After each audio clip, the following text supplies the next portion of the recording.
Your host, Jonathan, here, popping in before the actual podcast begins to let you know that I need to give you some context for the interview for this podcast. For those who don't follow the Friends of Anglotopia Club, I am planning on walking the Hadrian's Wall path next summer, the 84-mile coast-to-coast trail that takes you along the path of the ancient Roman wall.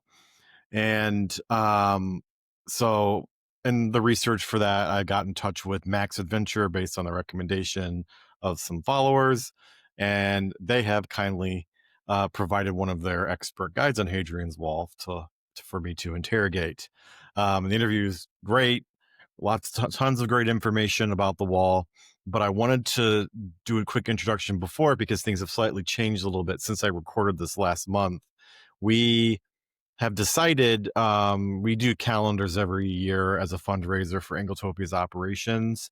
And because I'm going to do the Hadrian's Wall walk next year and I actually need to start planning it and booking it now based on some of the information you'll find in the interview that the hotels next year can fill up the year before. So I need to start planning and booking and getting things on the calendar now, which is a little different than how we normally plan things. It's much further in advance than we normally plan things here at Anglotopia. And so as part of our calendar fundraiser this year, we're going to do a special Hadrian's Wall themed calendar. We are only printing 100 of these, and they're selling for a special price. There's only 100, and we're selling these as a sole fundraiser for this walk next summer. So all the funds minus the printing costs from this calendar are going to go to paying for the walk next summer so that I can get it booked and everything. And so we've done the math, and if we sell all 100 of them, which I'm hopeful we'll sell all 100 because we normally sell out on our calendars, then I can make the trip next summer happen. So if you enjoy this podcast about learning about the Hadrian's Wall walk and want to help make sure that I get out of my office and go on that wall and walk the 84 miles, then please buy the special edition Anglotopia Hadrian's Wall calendar. There are no actual pictures of Hadrian's Wall in the calendar because I haven't been there yet. So the pictures are all pictures of places I've been to in northern England that are kind of near Hadrian's Wall. So you can see on the back here, there are lots of places in the Lake District and in Yorkshire, and it was a lot of fun picking out these pictures. So it's kind of like, you could think of it as a Northern England special edition calendar. So these are for sale in the Anglotopia store. The link will be in the show notes. And if you could please help me sell all of these, I can walk that wall. So we're also launching sales of our regular calendars as well, the London calendar and the Anglotopia calendar. Links for those will also be in the show notes. We have more than 100 of these because we normally sell more. So if you want to make sure I go on this walk, please buy the calendar. So thank you. Welcome back to the Anglotopia podcast, the podcast for people who love British travel, history, and culture. I'm your host, Jonathan Thomas, and today we're lacing up our hiking boots and stepping back nearly 2,000 years to walk virtually one of Britain's most iconic ancient monuments. My guest is Emily Graver, an adventure operations specialist at Max Adventure, where she's been crafting unforgettable self-guided walking and cycling holidays for over 3 years. Emily is based in Glasgow and has become something of an expert on Britain's greatest trails, from the windswept Outer Hebrides to the rugged Pembrokeshire coast path. But today, we're focusing on the walk that cuts right across northern England like a stone ribbon through history, Hadrian's Wall. Emily has not only walked the full 84-mile route herself, but has helped train her entire team on this remarkable journey that takes you from Wallsend in the east to Bowness on Solway in the west. Built by Romans in AD 122, Hadrian's Wall marks the northernmost frontier of an empire that stretched from Scotland to the Sahara. Today, it's the UNESCO World Heritage Site and one of England's most popular long-distance walks. But walking it isn't just about putting one foot in front of the other. It requires careful planning, the right preparation, and insider knowledge that only comes from experience. And as someone who is planning to tackle this legendary walk next summer, I couldn't think of a better person to share the secrets of successfully walking Hadrian's Wall. We'll cover everything from logistics and fitness preparation to the best sections for first timers, what to pack, and those hidden gems that only experts know about. Welcome, Emily. Hello, Thank you. excited to be here. My first podcast. Oh, well, thank you for being on the podcast. Hopefully it will be fun. So, first, give us an overview of the Hadrian's Wall route. Where is it? What's the climate like? What's the history like? What can people who want to walk this expect? Okay, so I walked this a couple of years ago now, and I really, really enjoyed it. It's right in the north of England. It borders Scotland. So you've got a real mix of history here. That's one of the things, because I'm such a history nerd, is the thing I really loved about it is you've got not only the Roman history of the wall, but you've also got the history of Scot Anglo-Scottish conflicts. You've got border reivers. It basically spans like 2,000 years of history, all on this one wall. Like you just can't quite comprehend it. So it goes from in the east Newcastle, and then it stretches all across right to the other side of the coast in Bowness on Solway. You've got two like contrasting kind of geographical land masses. Yeah, it's really good. I will say the weather is unpredictable. You need to pack for all seasons, but that's British weather. And we love talking about the weather. That's like our passion. So, for people who've never done a walk like this before, what's the biggest mistake first time Hadrian's Wall walkers kind of make when they're planning their trips? And how can people? I would say the biggest mistake people make is they underestimate the level of walking that's involved. You are walking like 15 to 30 kilometers a day. It's also very hilly. There's a lot of ascent and descent. So it's not like big mountains, but it's just constant rolling hills. There's a lot of farmland. There's also a lot of cows. I'm not the biggest fan of cows, but I feel like there's a story there. Oh, I don't want to put you off. No, honestly, they're actually fine. Like, because they're so used to seeing people, they just stay away. But yeah, yeah, that's what people definitely underestimate. Yeah, and I know, like, I walk, I try to walk every day. I don't, keyword try there, but I only walk a few miles a day. But that's this is a whole different scale of walking. I mean, it is. I think the if you follow the 8 or 9 day plan, there's at most like 15 miles of walking in a day, which is a lot of walking, especially up and downhill.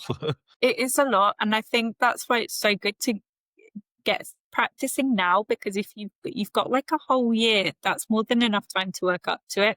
But I would also really recommend like practicing getting used to walking up hills, not just like flat land, and just really make sure you've got the right kind of boots for it. I always think it's best to pack like a pair of trainers and a pair of like proper hiking boots, just because you might be on a little bit of tarmac or asphalt surface, and then that's more suited for like trainers, because hiking boots can be quite hard on the feet if you're walking on asphalt. So it's good to also mix that up as well, just because you will be walking on different types of paths. It's not just like grass.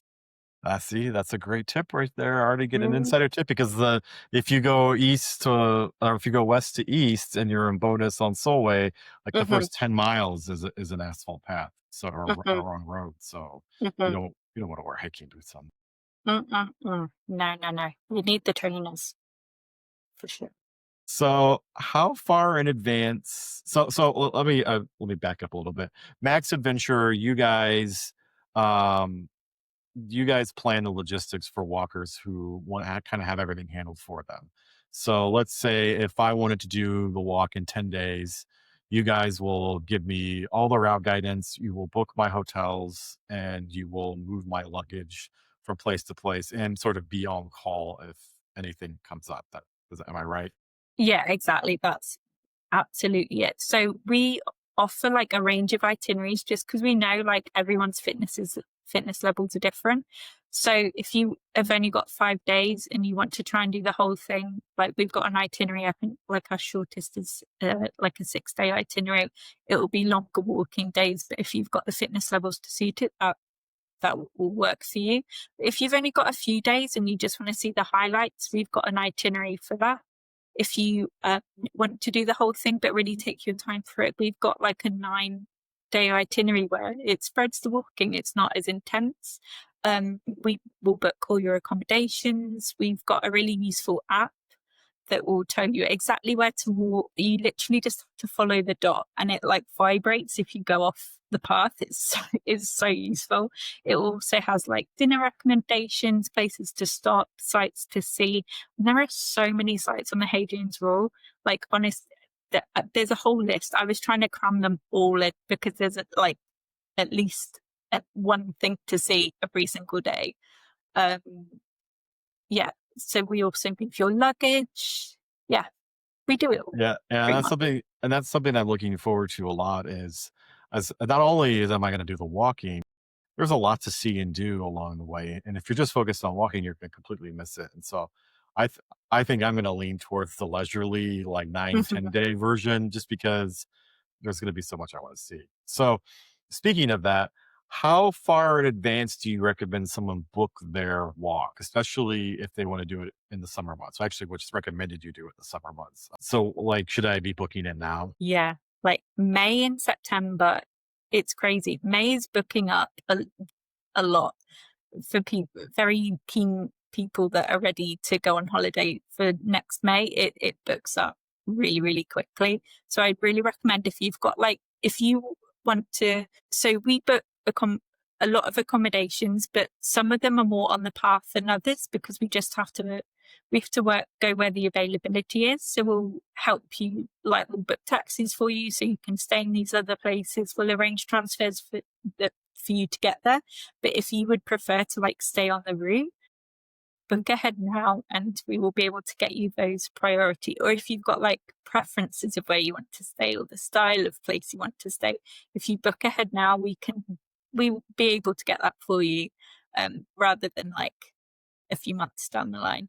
I will say that I did it in April and I really lucked out with the weather. I got sunburn on just one half of my face because of the direction of the sun. And I still had a great time, but the weather's so unpredictable. That's why we always say May and September is the best time because you're pretty much guaranteed good weather. We hope. Oh, unfortunately, I think I'm going to be June, July. June, July. Oh, yeah, should be fine. Yeah, our kids get out of school in June, and we're gonna go on a family trip to the UK. Hopefully, it hasn't been booked yet, but we're planning to bring the family over for a couple weeks, and then they're gonna go home, and then I'm gonna stay in England, and I'm gonna go do this walk. You're going to do the walk. Ooh. So it'll probably be late June, early July, and I was kind of watching the weather this summer to kind of see what I could expect, and it looks like it will be moderately cool and occasionally wet. So it looks like the weather will. Yeah. And that's all you can ask for. And the good thing is, like, if you're walking, then there's going to be quite a few people on the trail, and that's exactly if you're looking for camaraderie and like a shared experience, which I know I am, and I know a lot of other hikers are looking for. That's exactly what you're going to find on the Hadrian's Wall. It's like such a welcoming community kind of atmosphere because the accommodations are there just for walkers. They know what you're about. They enjoy having walkers there, and yeah, you just get to meet other people. So let's talk about fitness. So, what's the ideal fitness level needed for this full 84-mile route? And like you said, how should somebody prepare physically? Is there anything other than just walking a lot that they should do? I don't think so. I think it is all just about getting the practice in. I'd say the ideal fitness level is like if you can go a day walking 10 miles, then you should be fine. You don't have to walk like 10 miles every single day, but if you can try and walk like 10 miles one day on a weekend, you should be fine to do it Okay, by the I think I can next manage year. Yeah. it. And I'm lucky here where I live here in Indiana. We live near the national park, so there are ample trails that if I really want to add the distance, I can I think You there's can one. get them in. I can get the Yeah. distance. I think there's one 18-mile trail. So Yeah. if I could do that in a day, I think If you could I do could that, manage you'd it. be fine. Yeah. So all right, now let's move on to kind of the route and the logistics. Most important question I have, because the thing I do when I start planning something like this is I buy every guidebook about it, and Mhm. I've got like 3 or 4 books now on the route, and some of the books say take the eastern route, and some of the books say take the western route. So, what would you pick, or what would you recommend, and what are kind of the pros and cons of each direction? It really does depend on what you're looking for, because I personally did the east to west, Okay. and I I prefer it because you're going from like quite a busy city, Newcastle, and then you're slowly walking towards like really peaceful areas. So by the time you get to Bonus on Solway, you're walking through, I think it's like a nature reserve. It's tiny little villages and hamlets, and I really like walking from the busyness to the quietness. Um, you're also following the route that the wall was originally built by the Romans. They started in Newcastle and worked their way across. So it feels like you're walking through time, which I also quite like. It's also the way that it was originally set up when the path was originally designed, is to be walked east-west. But the only problem is you are walking against the wind. So if you're looking for a slightly easier experience, they recommend walking west to east. You're walking with the wind. It's also slightly downhill. Even like the whole thing's hilly, but it's like a slow gradient downwards. Whereas if you're walking east to west, it's a slight uphill. Yeah, and that's where I'm kind of stuck. Is I'm like, well, I like the idea of walking out of a city into the countryside, because that has to be such a unique experience. Because where I live just outside of Chicago, and we have Chicago's a big city, but you go 10 miles, you know, west of Chicago, and it's open fields for hundreds of miles. So I imagine that must be a really weird experience. So I kind of want to have that, but also, like you said, people said that if you do the other way, you have the prevailing winds against you. The sun is Mhm. kind of at your back. The weather is at your back. Whereas if you go, the other way, you're kind of walking into it. So it's a hard choice to make. It really is. But also, don't you kind of want to walk in the footsteps of the Roman soldiers? Yeah, that's kind of my thing. Is I do want to walk into history, right? Yeah. I want the experience, and like I kind of wish the Cicerone book, which is my favorite guidebook about the route, actually was the the east to west route, because they do cover the east to west route in the book, but like it's the secondary route, and so I wish they gave preference to the other way. But anyway, I didn't write the book, so um, so you've helped train the Max Adventure team on Hadrian's Wall. What are some of the most challenging sections that people may underestimate? Like you said, there are some hilly parts. Where in the geography are these?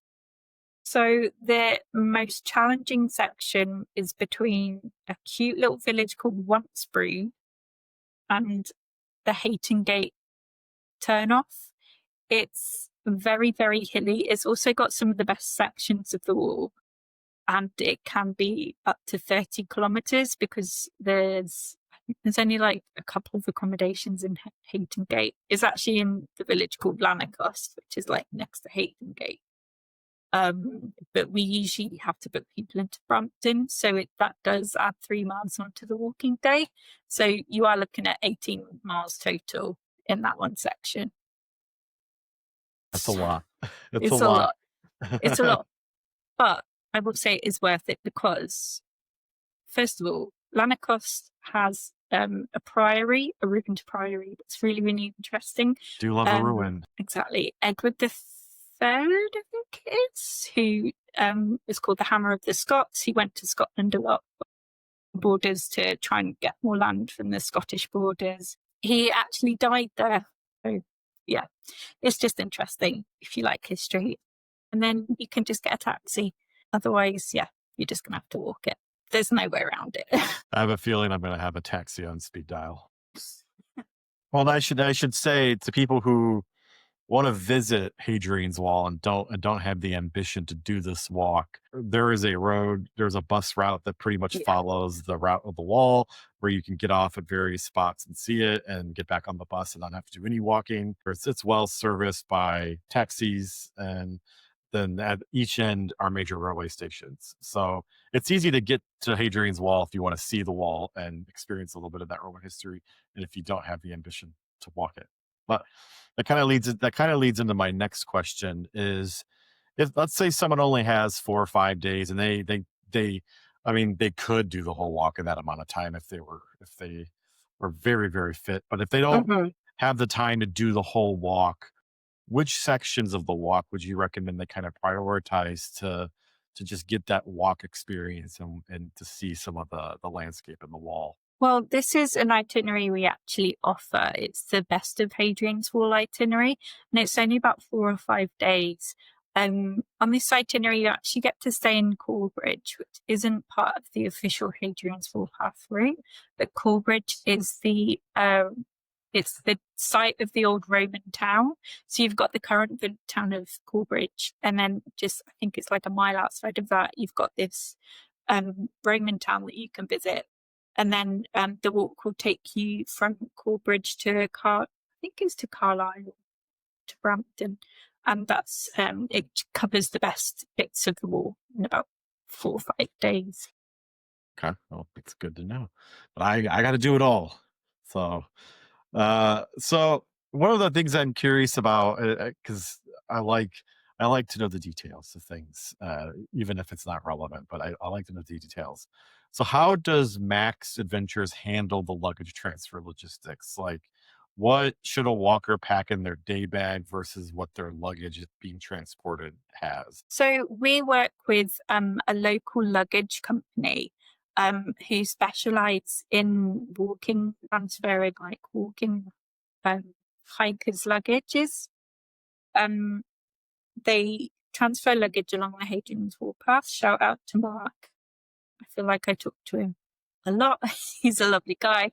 But yeah, so he really helps us out. They've got like a proper van where they can just move from location to location. You just need to drop your bags off by 9 a.m. and there's a weight limit. I'm not sure what the current weight limit is. It'd be either 18 or 20 kilograms. He can also store your luggage for you. He can hold it back, and you can you can add additional bags. Like we're able to like be quite flexible and book whatever you need with him. And he's usually pretty happy to do it. So that's what we would do. I would advise for a day pack, snacks. I need snacks when I'm walking. Yeah, you're burning a lot It's of calories. definitely pack the snacks. And then also waterproofs, as I've said. The weather be changing, like you need to have your rain jacket, waterproof trousers. If you've got like a waterproof cover that you can put on your day pack as well, with like an elasticated band. Yeah, and also just make sure you've got plenty of water. That's a good question about water. Is it pretty easy to use a refillable bottle of water along the route, or do you recommend people buy bottles of water? Is there Yeah, refillable will be absolutely fine. Like our tap water is completely safe to drink. If you pop into a cafe, they're usually happy to fill it up for you. There's also often like they're like the water points, like on the route, or like a tap that you can use. okay? If it's unsafe water, it will also have a big sign that says "Do not Okay, drink." yeah. Yeah, so I don't usually fill it up in like public toilets. That's not safe. But yeah, everywhere else. Is there enough places to stop and get a cup of tea along the way? So the app will tell you All right. where to stop and where not to stop. Um, I think for most of the days it's pretty good. There might be like the odd day where there isn't anything, and then you just need to make sure that you've packed enough food and drink. But also, a lot of the accommodations we work with are happy to provide a packed lunch for a small fee. So they'll be able to organise your lunch for you if there's not a cafe along the route. Yeah, because I mean, imagine you'll wanna walk for a few hours in the morning, stop for lunch, and then rest up, use the bathroom, drink some water, and then walk the rest of the day. Yeah. Yeah, lunch is going to be important. Yeah. Like you said, the app will help you plan that. Yeah. But I will say that my personal point of view, accommodations will serve you such a big, full English breakfast that by the time it gets to lunch, I don't usually need any. I can just power on through because, like, it's like sausages, bacon, eggs, like That sounds like mush. that's a really heavy breakfast. I can't imagine going for a long walk after having an English breakfast. It's so it's You're gonna have so to get heavy. used It's to it. very dense. Yeah, you Yeah. often get like black pudding as well. And I don't know, do you get black pudding in the US? I don't No, know. you don't have that here. It's not I like mean, you can find anything mm, if you go to a British or an Irish store. Most major cities have one, but it's not in the American diet, black pudding. yeah. So let's talk about weather. How can the weather affect the walk? And what backup plans should people have for rainy days to just keep walking and walk through the rain? I mean, because it's England in the summer. Like, and I should tell people, like, I tell this story all the time. I probably said it on the podcast many times. Is I almost got hypothermia in July at an outdoor concert. So, like, the weather can get very cold and wet very quickly. Yeah. I I I don't if it's that rainy, use your personal judgment, but I don't think you should be walking through it. It can make it slightly unsafe, depending on the surfaces of where you're walking. But like it can affect visibility. I mean, luckily with Hadrian's Wall, you're not literally on a hill somewhere.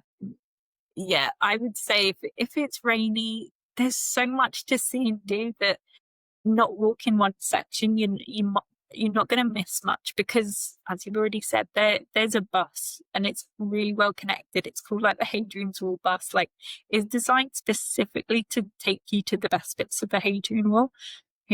So if it's rainy, that's like the perfect excuse to go visit a museum. And there's a lot of Yeah. museums and like archaeological sites. Um, So don't feel bad if you have to skip a section because it's torrentially raining. I yeah, mean, will you still get the stamp in the passport?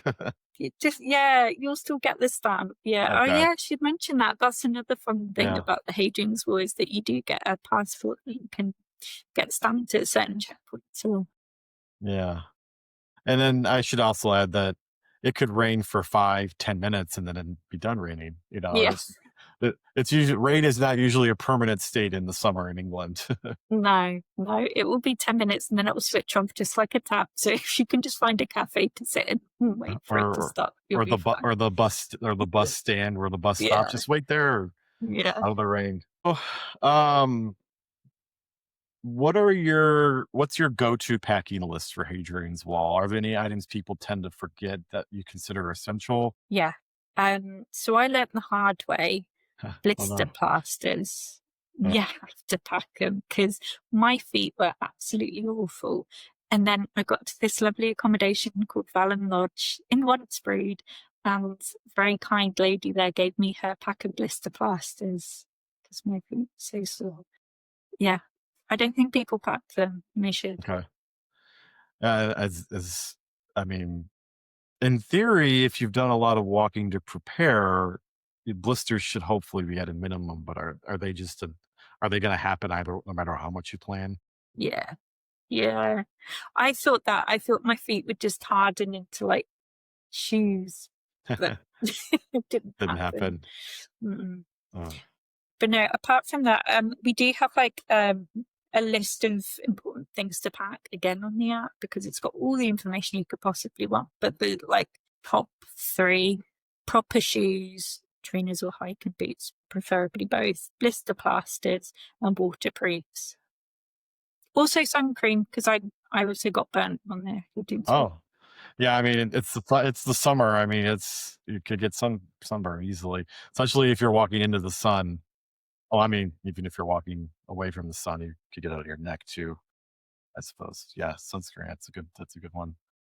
And I should tell our listeners a lot of these things, like you may just have to buy them when you get there because I doubt you want to take sunscreen through airport security. Yeah. Um, And if you start in Newcastle, it's a major city, so you can buy anything you need that you didn't bring. that's another good reason to start east to west because I, I, I think you'll struggle if there's anything that you've not packed. You'll struggle to get it on Bonus because it's very small. Yeah, and it's a And long walk to Carlisle. yes, yeah. So we've kind of covered this, but can you walk us through what a typical day on the wall is like, from morning departure to evening arrival, and when you're doing this kind of self-guided experience? I think the absolute beauty and joy of self-guided travel is that it's so flexible to do whatever you want. You can literally get up whatever time you want and set off walking. It's entirely in your hands. I mean, you do have to be like within reason. Breakfast is usually served between like 8 and 10.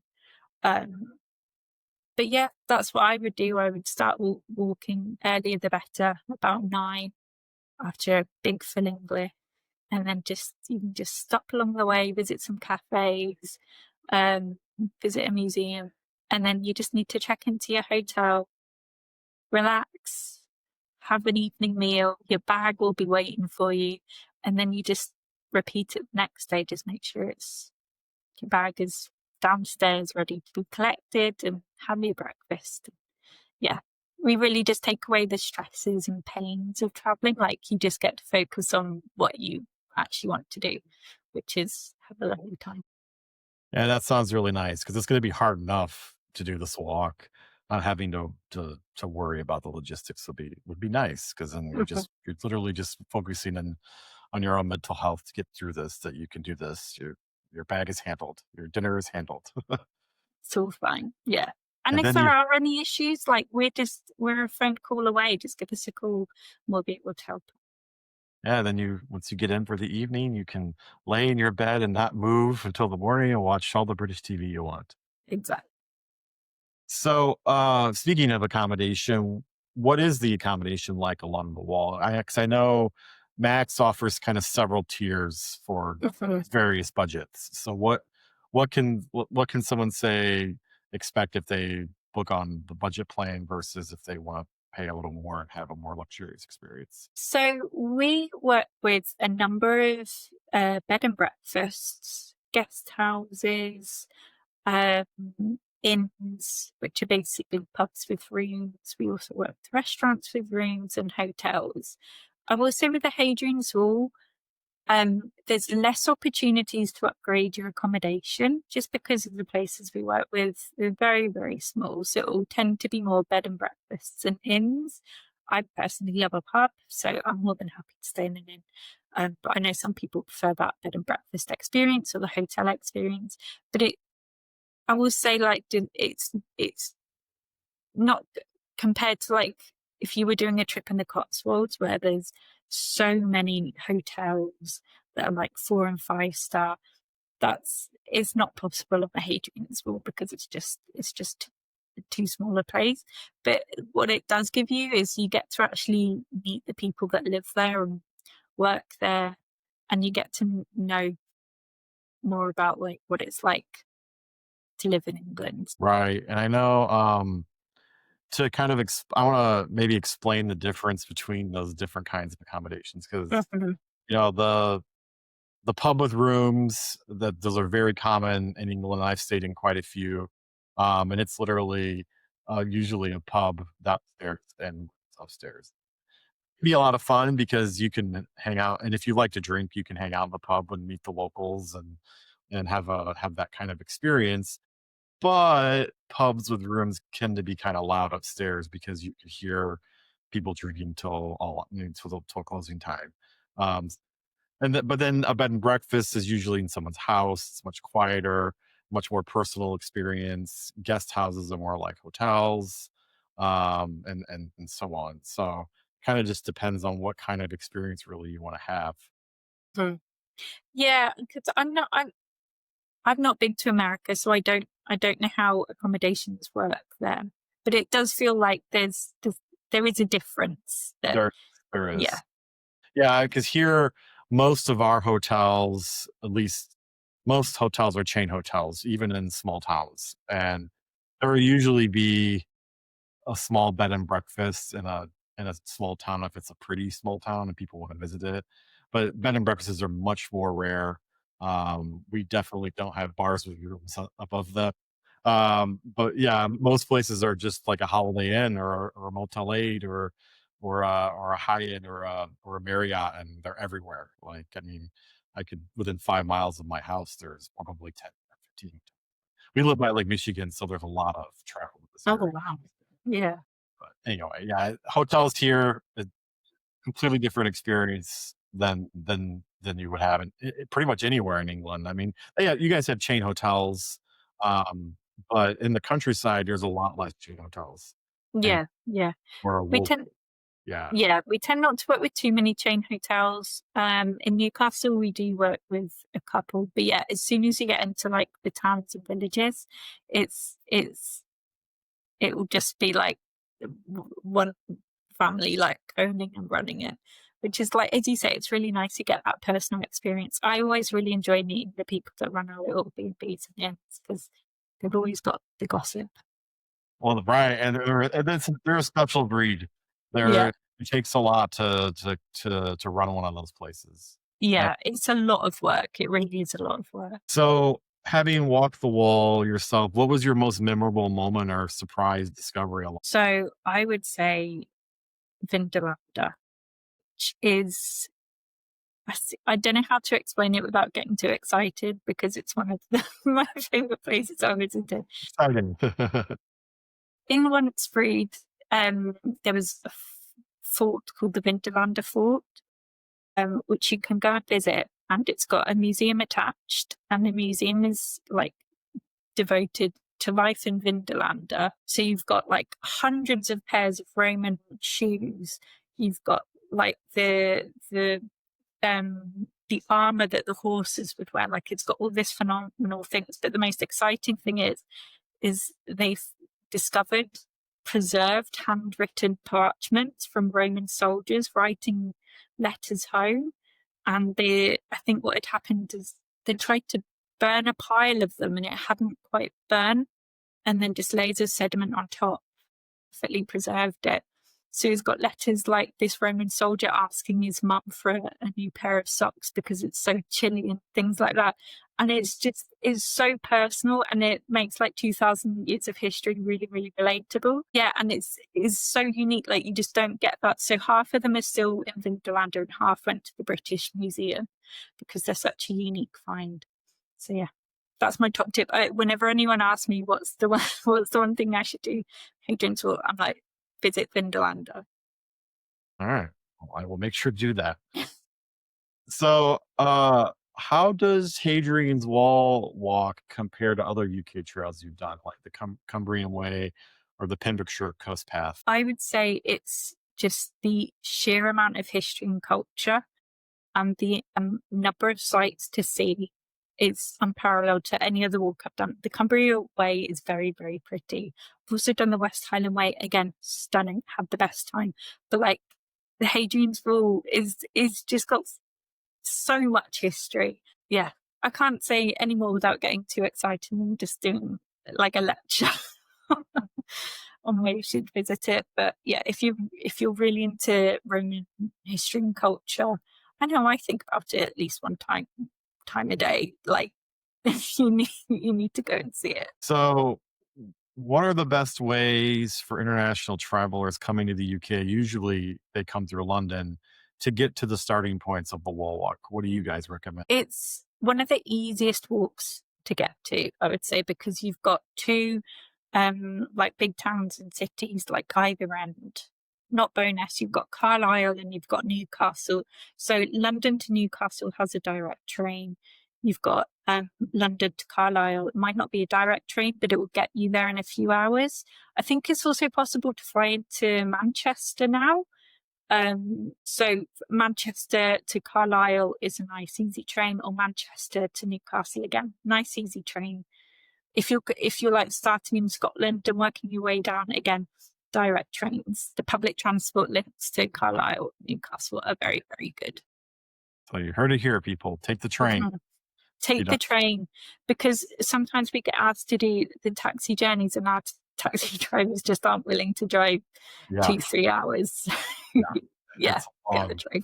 It So is a. that's I've done the drive. In 2018, we drove lands in the John Roads, uh, but we also kind of took the eastern route up the east of England. It's mhm. a long time to get from the Cotswolds all the way up to York and further north. Like it takes a while. So Yeah, you yeah. wanna make it easy and take the train. Yeah, take advantage of it. 'Cause yeah, I mean, I'm originally from Norfolk, which is East of England, and that takes a while to get to just on the train. Yeah. But So beyond the wall itself and beyond Vindolanda, what other mhm. sites or museums along the route do you think people should definitely see? Boy, oh boy, have I got a long list for you. So in Newcastle, you've got the Great North Museum. This is another reason why actually it's best to start east to west, because it gives you all the general background information you need to know about Hadrian sword, because maybe you don't really know what it is. Like the Great North Museum, the biggest exhibition space is devoted to the Hadrian sword, and then it's got other like interesting exhibitions as well. Um, so, for example, it's got the tomb to the Palmyrian woman, who's a Syrian woman that married a Roman merchant based in Sunderland, which is near Newcastle.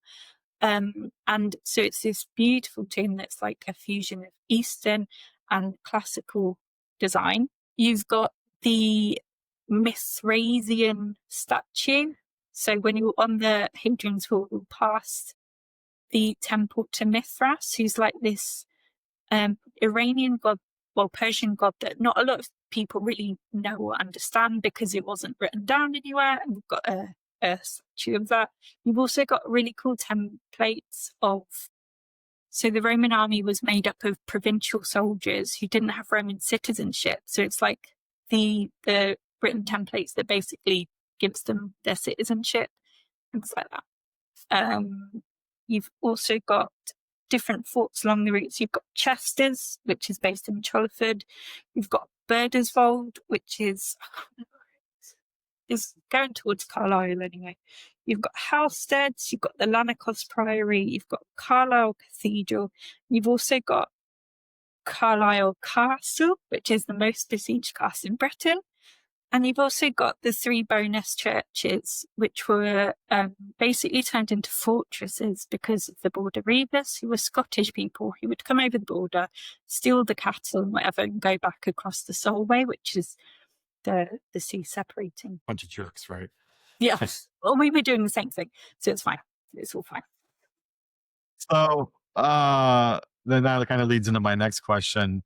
Any local pubs, restaurants, or food experiences along the way you'd highlight? Because I do love a good English pub meal or a Sunday roast or a pie. What's good along the route? Well, there's a few. So in Trollerford, there's a little village that's like a mile away called Humshoff. I don't know if I'm pronouncing that correctly. And they've got the Crown Inn, and it's one of my favourite parts I've ever visited. It's got this weird car theme that has to be seen to be believed. Like they've papered the walls of the pub with like black and white images of cars, but they serve the best steak I've ever had. It was fantastic. You've also got the Twice Brewed Inn, which is based in Once Brewed, and they've got their own brewery attached, so they make their own beer. Right. And also you've got Howard Arms in Brampton, which is lovely. All right. The insider information. I'm making note. So, um, so now, as with anything, things can go wrong. So, on a self-guided trip like this, somebody could fall, get hurt. There could be severe weather. You might miss your connection. How does Max Adventure kind of support walkers? So again, I'm going to bring up the app again because all of the information that you could possibly need is based on there. It's also got local taxi numbers. Should you need an emergency taxi, it's got general background information. It's also got emergency services numbers that you might need to call. But if you've tried to solve the issue and you haven't got anywhere, or you just really feel like you need the support, if you give us a call on the emergency line, 24/7 support. So we've got a US office as well. So the US team cover the phones when it's like our nighttime, and then in the daytime we pick up the flight. We've also, if you send an email, we've also got a shared inbox. So if you send something at like 8-9 p.m., they can work on it, and then we can pick up on it as soon as we get in. So yeah, you're fully covered with 24/7 round the clock care. Good to know. And that will make my wife Mhm. a lot better about me too. So what's your advice for solo walkers versus group walkers? Are there any particular considerations for either? So for solo walkers, I would say that Hadrian's Wall is a really nice walk for solo walkers because of the camaraderie that you'll get, because the route is really, really popular. You're gonna, it's the rule, like as soon as you walk and you see someone, you say hello, you'll get chatting, we'll talk about the weather, and then it's the next person, the next person, the next person. So yeah, although you'll be solo, you're never alone. And if you don't want to talk, if you really just want to do it by yourself, that's completely fine too, because it's your journey, it's whatever you want to do. For groups, I will say, because the accommodations are quite limited, it is likely that you might be split up from your party. So you might be in 2 accommodations or 2 locations, and unfortunately, there's not a lot we can do. It's just because it's such a popular route. It can make booking onto a group difficult. But it will just give you more to talk about when you see each other the next day for the walk. So All right. Well, you may have already answered this, but I'll ask it again just in case you have a different answer. As someone who's trained others on this route, what's one insider tip about Hadrian's Wall that you always share with your team that might not be in the guidebooks? you might be able to guess what it is, but book an extra night in Wansford. Go and visit Vindolanda. Honestly, you really won't regret it, and if you do, blame me, because this is so good. You can also get a bus and visit Corbridge. Go see the Roman town, because I didn't get to do it. It looks really, really good. And I should also say that if you're an overseas visitor, you can apply for a visitor pass from English Heritage. English Heritage run most of the sites that you'll see along the wall, apart from Vindolanda, actually, in the Roman Legion Museum. They do like different deals, like you can get a 9-day pass or a 16-day pass. It means that you can visit literally anywhere in England that is part of English Heritage for free. And it's not that expensive for the number of options that it gives you. So if you wanted to see Stonehenge one day, somewhere else the next, you could, yeah, it pays for itself in the end. Good to know, because if like you said, if a lot of them are run by English Heritage, to pay one price for everything is a good tip. So I'm gonna look into that. Yeah. Huh. Well, is there any this isn't on my list, but are there any national trust anything along the way on the walk? There's no national trusts in Hadrian's Wall. I'm just trying to think if there's any in Newcastle and Carlisle. Don't think so. The cathedral's free to get into. All Carlisle Castle's English Heritage. National Trust. I don't know do your listeners know National Trust versus English Heritage? Yeah, yeah. Yeah. And we here in the US, you can join something called the Royal Oak Foundation, and it's Mhm. the National Trust affiliate here. It's a separate organization, but if you Oh, right. if you join the Royal Oak, you get a card that lets you get into all the National Trusts for free. Yeah. All that. Yeah. But if National Trust along the way, then you don't need to do that. Yeah. But they should join the Royal Oak anyway if they like Anglotopia. Yeah. Yeah. Yeah. The National Trust, there are some really good National Trust sites in England. So it just depends where you're going. I mean, if you want to tell me, I can have a little look. But yeah, I don't think there's any on the Hadrian's Wall itself, but also, yeah, definitely worth getting. All right. For my last question, is who finishes the Hadrian's Wall walk and catches the walking bug? Which UK national trail would you recommend their next adventure be? Why? So I'm going to nominate the West Highland Way. It's incredibly popular for a reason, because you literally see all of Scotland in one path. I did it myself. I went camping and did it, and it was an experience. It's really hard work. How long is 97 miles, I think. Okay, so not much longer than Hadrian's Wall. No, but it is hard when you're camping and having to take all your stuff. But Max Adventure, we also do the West Highland Way, and it's like our most popular trip because we are like the experts in it. So that's also why I'm going to nominate it, because it's the best. It's the Good best. to know. Mhm. All right. Well, what an incredibly helpful and inspiring conversation. Thank you for joining us on the Anglotopia podcast, Emily. We'll link to Max Adventure and Hadrian's Wall packages and all the booking information in the show notes. Emily has truly made me even more excited about tackling this legendary walk next summer. If you're planning your own Hadrian's Wall adventure, you couldn't ask for better guidance than Max Adventure. So please check out the link in the show notes to that. This episode's not sponsored, but I happy to support any organization doing good stuff like this. So if you enjoyed this episode, please subscribe, rate, or leave a comment. It really helps others discover the podcast. And if you do love what we do at Anglotopia, consider joining the Friends of Anglotopia Club, where you get early access to new episodes, connect with fellow Anglophiles in our private community, and help support great long form writing about British travel, history, and culture. Whether you're dreaming of walking in Roman footsteps along Hadrian's Wall, or exploring any of Britain's other national trails, remember that the best adventures start with good planning and expert advice. So join us next time as we continue our journey through the people, places, and histories that make British culture so endlessly captivating. Until then, happy walking. And thank you again, Emily, for joining us. Thanks for having me. Had a good time. Future editing John popping back in before we sign off the podcast to remind everybody that if you enjoyed hearing about the Hadrian's Wall walk, please get in touch with Max Adventure, but also please buy the special edition Hadrian's Wall calendar, or all proceeds of this will go to fund me doing my walk next summer. And I forgot to mention in the beginning, as always with our trips, you will hear about it all over social media. We'll share pictures, write about it, and I'm even planning, and this is a secret, planning to write a book about it. So please buy the Anglotopia Hadrian's Wall special edition calendar. The link is in the show notes.